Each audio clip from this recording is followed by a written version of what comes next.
ও মা, হ্যাঁ, আজ দুপুরে কি খেতে বসলে? কি খেতে বসবো? তুই যে আমার সঙ্গে করেছিস আজকে, তুই ভেবে দেখ। সেই উচ্ছের ভাজা খাচ্ছি, আর চাল কুমড়োর তরকারি, আর মাছের তেল পটা, এই যে, আর এই যে ফুলকপি দিয়ে মাছের ঝোল করেছি, তা এটুকুই আমি করেছি। কি করব? তুমি যদি 2-3 দিন ধরে মাংসই খাও, মাছ যদি না খাও তাহলে ভালো লাগে? আর মাংস ছাড়া খেতে হয় না তো। তা খাচ্ছ কেন? মাছটা দিয়ে দাও আমাদের।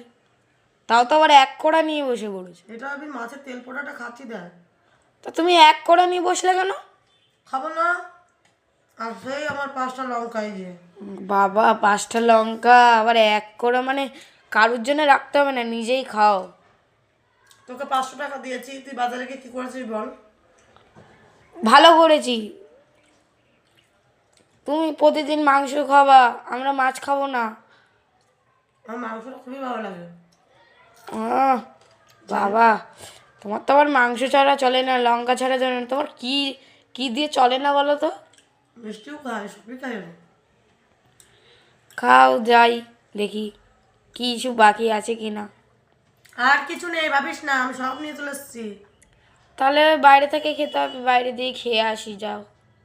হ্যাঁ, কোনো ব্যাপার না। দিদার বাড়িতে খেয়ে আসতে হবে, তুমি তো আবার দেবো না, তুমি তো একলাই রান্না করেছো, একলাই খাবা। খাবোই তো, খাওয়ার জন্যই করেছি।